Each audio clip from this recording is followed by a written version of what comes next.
Boker Tov, good morning. We continue with our 3-minute daily dose of Torah. Today I want to look at the prayer that Yaakov offers as he worries about the danger that will be coming his way as Esav is soon to arrive. And this is what he says. He first describes, he reminds God that he is the God of Abraham and Yitzchak, and and that he's fulfilling God's call to come back to Eretz Canaan. You're the one who told me, Shuv la'artzecha l'monotecha v'hetiva imach, to come back home and I'll make it good for you. So I hope you're going to follow through, but I worry. He goes on to say the following: Katonti mikol hachasadim mikol ha'amed asher asita t'avdecha. I have been made small by all the kindnesses and truth that you've shown your servant. What does that phrase mean? I have been made small by all of your kindnesses. So there are many different approaches to understanding that verse. One of them you'll find in the Ramban, where he says, "Katonti lamarki katonhu miyoto ro'oi l'kol chasadim she'asa imo." He says that I feel too small to be worthy of all the kindnesses that you have shown me. This goes back to some of our conversation about gratitude and feeling that nothing is magiali for sure. It does not come in my way. It's all out of your chesed, out of your kindnesses that I have anything. And I feel that I must not be worthy before you. That's what I worry about now.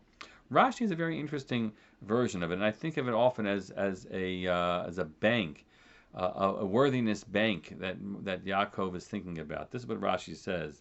Nitma'atu zechuyotai al yedei hachasadim v'ha'emet she'asita imadi. My zechuyot, my merits, have diminished over time as you've shown me all these kindnesses and acts of truth towards me.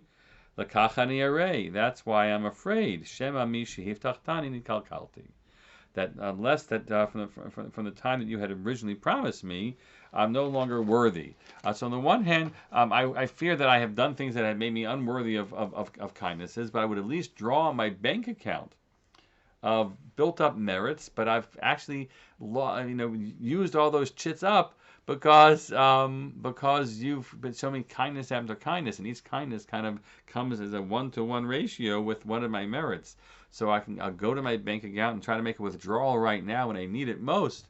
And I'm fearful, God, that I'll have nothing to be able to make this transaction with you, that you'll do a kindness towards me. That's a terrible spot to feel that you're in. Right, on the one hand, it's of course powerful to say of yourself, I don't know if I'm worthy. That's humility, and that can lead to some worry. But there's a humility to it. But the fear that you know what, I've gone to the well too often. I've made my withdrawals too often, and now what do I draw on when I hope God you'll be kind to me? That's a really sad spot to be in, and we would hope that a person, certainly of the worthy nature of Yaakov or others as well, could be able to turn to God and say, in effect, what Yaakov does say, even though that's the case, can you still show me a kindness? And to believe that God, who is kulo chesed, who is all loving kindness, will be there on the ready when we need Him most in those situations, to show us the kindness, even if we were unworthy, while at the same time working to make us to build up our bank account of worthiness once more. Have a great day. Let it be a day of great worth and worthiness too.